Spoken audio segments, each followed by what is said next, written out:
तो चलिए आज हम लोग बात करेंगे चार्टर अधिनियम 1833 के बारे में कि ब्रिटिश काल में जो चार्टर अधिनियम 1833 आया था इसमें कौन कौन सा भारत के शासन के संबंध में सुधार किया गया था। तो सबसे इंपॉर्टेंट काम क्या किया गया था कि सबसे इंपॉर्टेंट काम देखिएगा क्या किया गया था कि बंगाल के गवर्नर को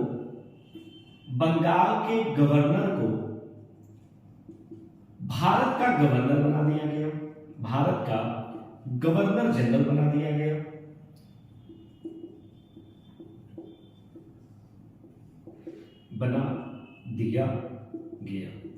ठीक है, यानी कि पहले क्या था, इसके पहले वाले वीडियो में हम लोगों ने बात किया था, पहले क्या था कि आपका बंगाल का गवर्नर था, फिर क्या आया बंगाल का गवर्नर जनरल आया, फिर क्या आया भारत का गवर्नर जनरल आया, और इसके बाद क्या आएगा तो भारत का वायसराय आएगा।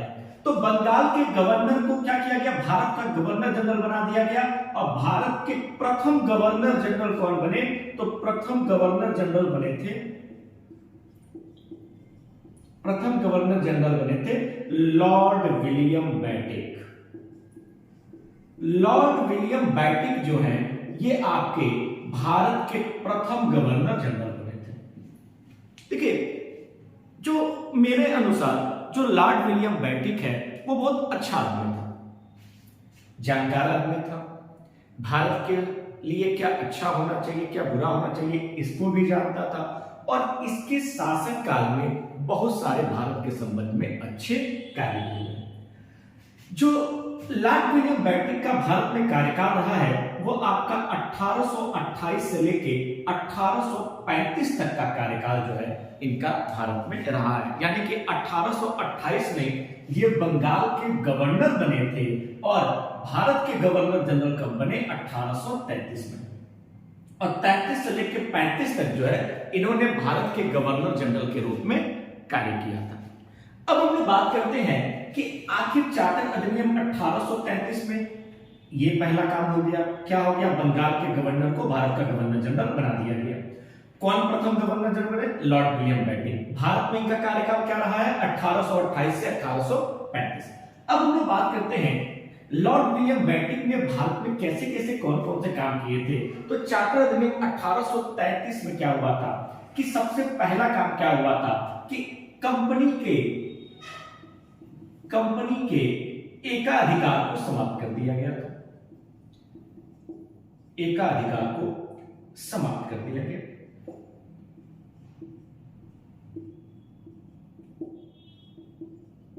समाप्त कर दिया गया यानी कि ईस्ट इंडिया कंपनी का जो भारत में पूर्णतः अधिकार था, जिसको एकाधिकार कहा जाता है, उसको क्या किया ब्रिटिश सरकार ने समाप्त कर दिया कि भाई आपका पूर्णतः अधिकार नहीं रहेगा, आपके ऊपर हम रहेंगे, हम भी भारत के संबंध में नियम कानून बनाएंगे।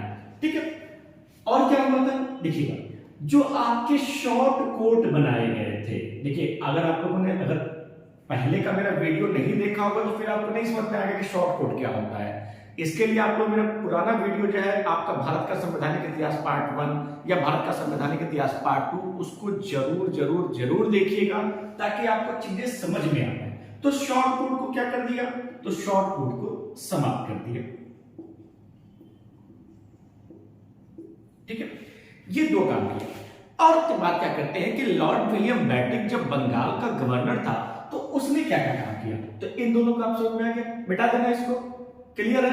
चलिए, अब उसने क्या किया, तो सबसे पहला काम क्या किया कि लॉर्ड विलियम बेटिक ने 1829 में सती प्रथा को समाप्त कर दिया।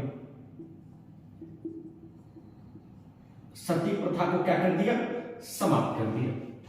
किसने किया, तो लॉर्ड विलियम बेटिक ने।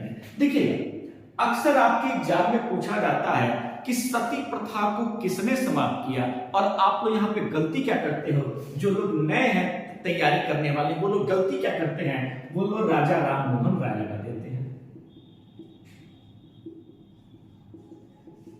कि सती प्रथा को किसने समाप्त किया, तो राजा राममोहन राय। तो यहां पे आपको क्या हो जाएगा, तुरंत गलत हो जाएगा, एक नंबर आपका गया। और एक नंबर जब आसान गया तो यानी कि आप कितने लाख लोगों से पीछे हुए ये आपको पता होगा।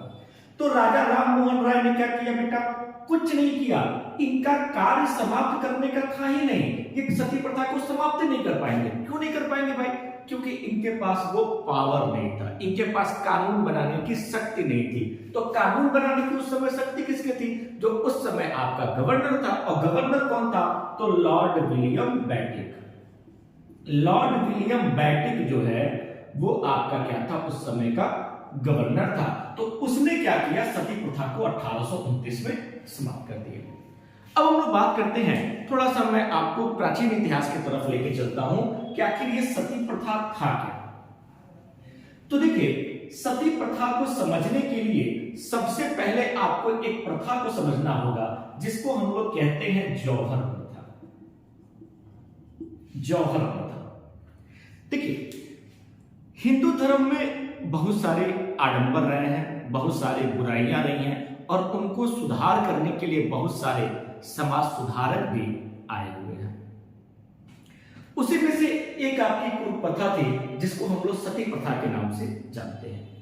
सती प्रथा को समझने के लिए आपको जौहर प्रथा समझना पड़ेगा। और जो जौहर प्रथा थी ये राजपूत कालीन प्रथा थी।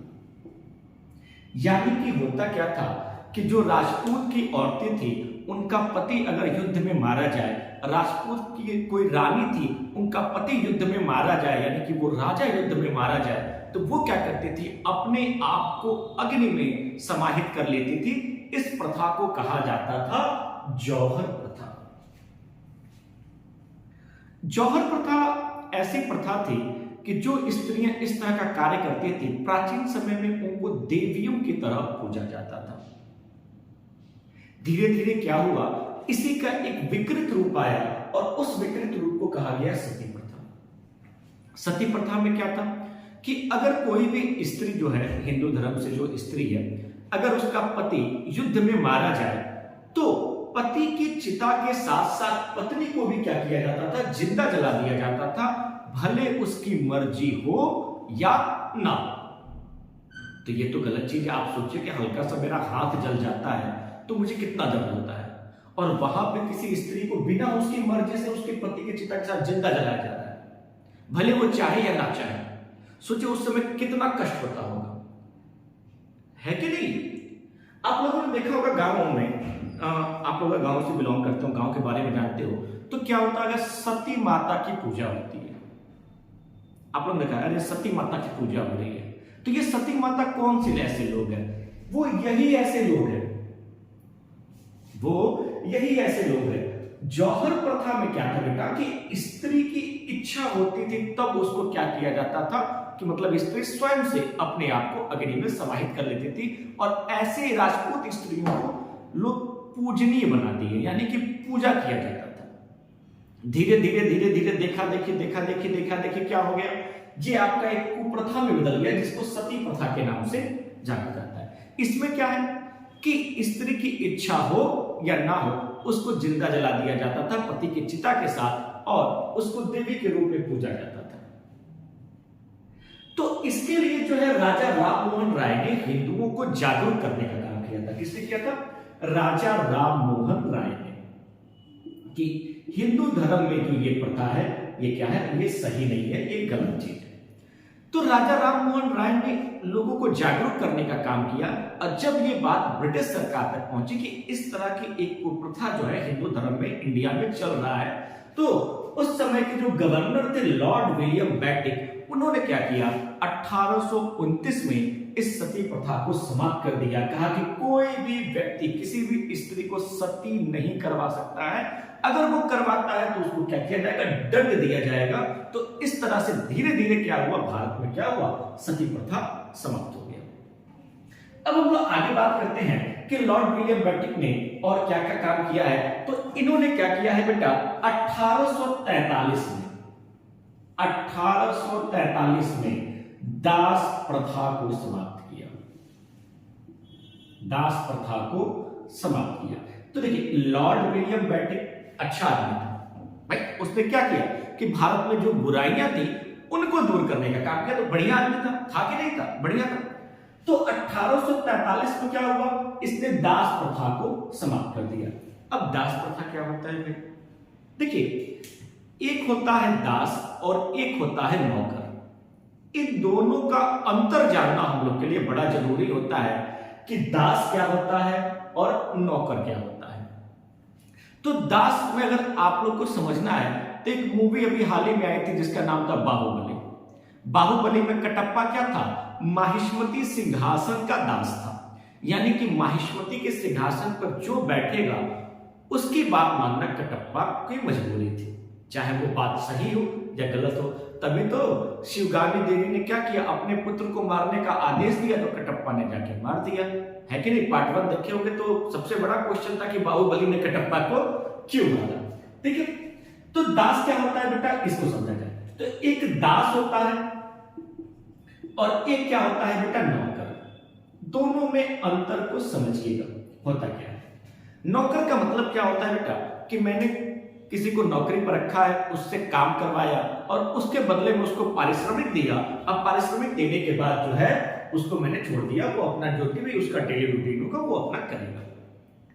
लेकिन दास में क्या होता था कि अगर मैंने किसी व्यक्ति को दास बना लिया तो जब तक वो जिंदा है वो हमारे यहां रहेगा।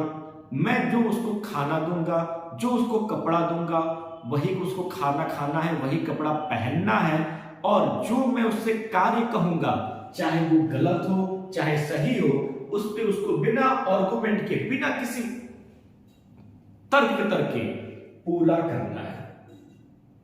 समझे बात?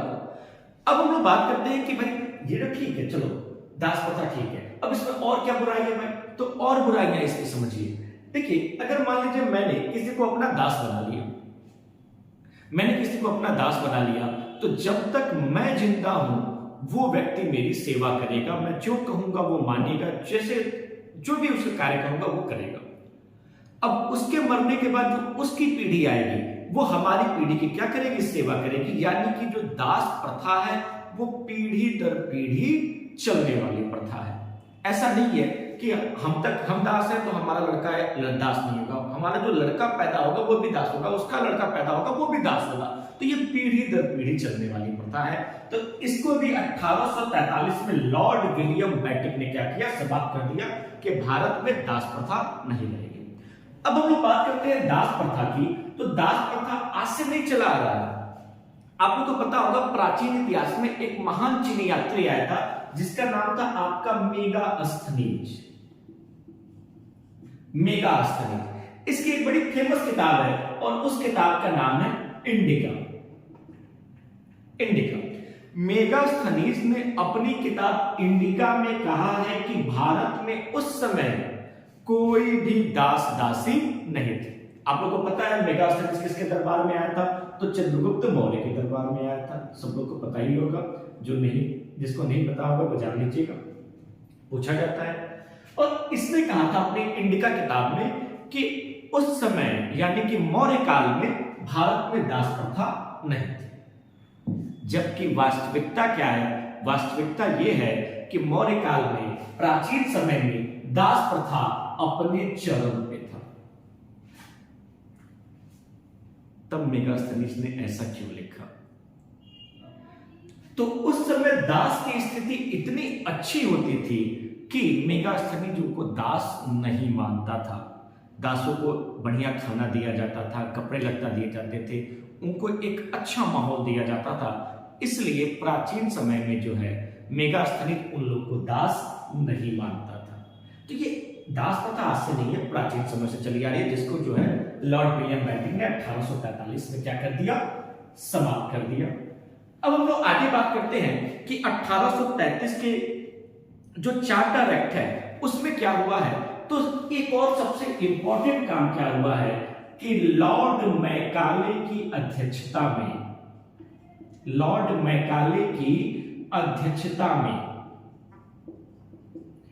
प्रथम विधि आयोग का गठन किया गया है। प्रथम विधि आयोग का गठन किया गया है।